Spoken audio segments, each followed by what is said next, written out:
Episode 2 की starting वहीं से होती है जहाँ से पिछला एपिसोड खत्म हुआ था। हमारा एमसी बोलता है, मास्टर, यंग मास्टर, ये सब क्या चल रहा है यहाँ पे? मेरा सर।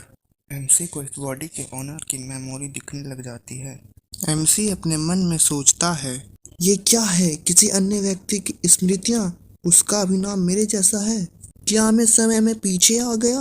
लेकिन इस व्यक्ति का जीवन वास्तव में कचरा है। वह सिर्फ इतना है कि वह कल्टीवेशन नहीं कर सकता, लेकिन अब वह बुरी कला का अभ्यास करने के लिए मजबूर है। राजनीति में उसे शामिल होने के लिए महिला बनने का दबाव दिया जा रहा है। हाँ, नहीं, वह बोलता है, मैं ही अब इस शरीर का उपयोग करता हूँ। मुझे मौत की सजा होने वाली है, या क्या मुझे कोई पुरुष चुनना होगा? ये सब क्या है? सब क्या हो रहा है? मुझे तो गुस्सा आ रहा है, गाली देने का मन कर रहा है। हाँ, सेकेंड यंग मास्टर अपमानजनक है। भले ही आपका जन्म बिना किडनी का हुआ हो, लेकिन वह अभी भी मास्टर का बेटा है। वह आपके साथ ऐसा व्यवहार कैसे कर सकते हैं? एमसी कंफ्यूज हो जाता है। एमसी बोलता है, मैं किसके बिना पैदा हुआ था? वह लड़की बोलती है, अच्छा, आप बिना किडनी के पैदा हुए थे। चिंता मत करो यंग मास्टर, मैं आपके ऊपर हंसूंगी नहीं। एमसी शॉक होकर सोचता है, नानी, मैं अपने पिछले जन्म में स्वस्थ व्यक्ति था। मैं इस जन्म में ऐसे कैसे रिबॉर्न हो सकता हूँ? लड़की बोलती है, यंग मास्टर, सेकेंड मास्टर और उनके लोग आज यह निर्णय लेने के लिए एक बैठक रख रहे हैं कि आपको जुआन युन जिन का अभ्यास करना चाहिए या नहीं। एमसी कपड़ा उठाते हुए बोलता है, क्या? तुम्हें मुझे यह पहले बताना चाहिए था कि यह इतना महत्वपूर्ण है। वह बोलती है, हाँ, मैं जानती हूँ। फिर हमें मेन हॉल का सीन दिखाया जाता है। एक एल्डर बोलता है, यदि आप इस बात से सहमत हैं कि ट्रिपल ये युन को दुष्ट दाव जुआन यिन जुए की प्रैक्टिस करनी चाहिए तो अपने हाथ उठाएं। फिर को चिल्लाते हुए बोलता है, एक क्षण रुको। फिर वही एल्डर बोलता है, आप क्या सोचते हैं कि आप कौन हैं? ऐसा व्यवहार कर रहे हैं? ओह, यह यंग मास्टर ये युन है। लगता है आप बेहतर महसूस कर रहे हैं। एमसी हाँफते हुए बोलता है, तुम कमीने बूढ़े। मेरी कल्टीवेशन की तकनीक तय करने वाले आप कौन होते हैं? तुम्हारी हिम्मत कैसे हुई? और वो भी औरत बनने की शैतानी दाव टेक्निक। फिर लाल बालों वाला बंदा बोलता है, मुझे लगता है कि तुम्हें जो पीटा गया था वो व्यर्थ था। मैं परिवार का बड़ा बेटा हूँ। मैं बुरी कला की कल्टीवेशन करने से इनकार करता हूँ। फिर वही लाल बालों वाला बंदा बोलता है, परिवार का सबसे बड़ा बेटा? क्या मजाक है? एमसी सोचता है, धर्मा स्टेज, मुझे उम्मीद नहीं थी कि मूल्य मालिक का दूसरा चाचा इतना शक्तिशाली है।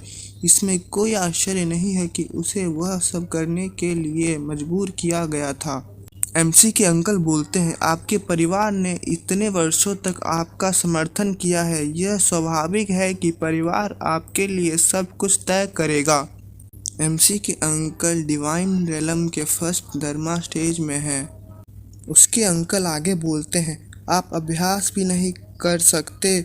आप एक महिला क्यों नहीं बन जाते और अपना समय फूल बनाने में क्यों नहीं बिताते? अंकल गुस्से से बोलते हैं, परिवार का सबसे बड़ा बेटा? आपके पिता पहले ही मर चुके हैं। यदि आप जुआन यिन जुए का अभ्यास नहीं करेंगे तो आप मारे जाएंगे।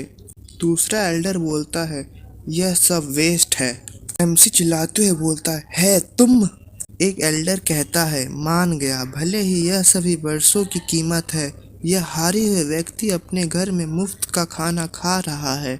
एमसी गुस्से से बोलता है, तू हरामी। फिर उसका अंकल उसके पेट में मारते हुए कहता है, तुम्हें एल्डर्स की रिस्पेक्ट करने का नियम नहीं पता?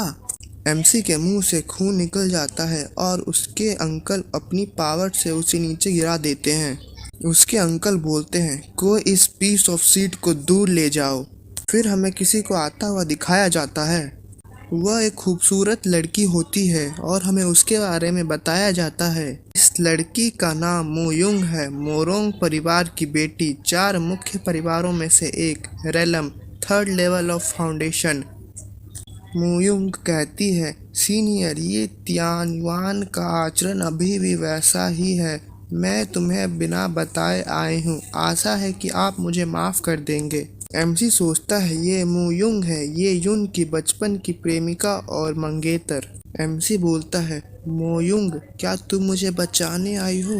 अंकल बोलते हैं, ओह, यह तो मिस मोयुंग है, मोरोंग परिवार की सबसे बड़ी बेटी। क्यों अपने मंगेतर से विनती कर रहे हो ये युन? मोयुंग कहती है, कैसे कैसे हो सकता है? मोयुंग कहती है, मैं एक बेकार इंसान से शादी नहीं कर सकती। इससे पहले शक्तिशाली मंत्री के चेहरे के कारण आपके परिवार का स्वामी जीवित था। हमारे मोरोंग परिवार को इस शादी को स्वीकार करने के लिए मजबूर किया गया था। अब वह मर चुका है, मैं अब इस विवाह को कैसे स्वीकार कर सकती हूँ? एमसी गुस्से से बोलता है, धत तेरे की, मोयुंग तुम भी? मोयुंग कहती है, मुझे आशा है कि वरिष्ठ ये तियानवान मुझे ये युन को वापस ले जाने की अनुमति देंगे ताकि मैं तलाक ले सकूं। अंकल बोलते हैं, आप इस कचड़े को ले जा सकते हैं। मोयुंग बोलती है, आपका धन्यवाद। कोई इसे मोयुंग परिवार में ले चलो। 2 व्यक्ति एमसी को उठाने के लिए जाते हैं, लेकिन एमसी उन्हें धक्का देकर हटा देता है और बोलता है, मुझे जाने दो, मैं कहीं नहीं जा रहा। मैं ये परिवार में रहूंगा और 1 महीने के बाद प्रतिशतता परीक्षण में भाग लेने के लिए जाऊंगा। एमसी सोचता है, ये परिवार परीक्षण इस परिवार में सबसे ज़्यादा पवित्र माना जाता है। अगर इसमें कोई भाग लेता है तो उसका मरना निश्चय है, लेकिन यह अपमान होने से तो लड़ना बेहतर है। एमसी की बात सुनकर दोनों हैरान हो जाते हैं।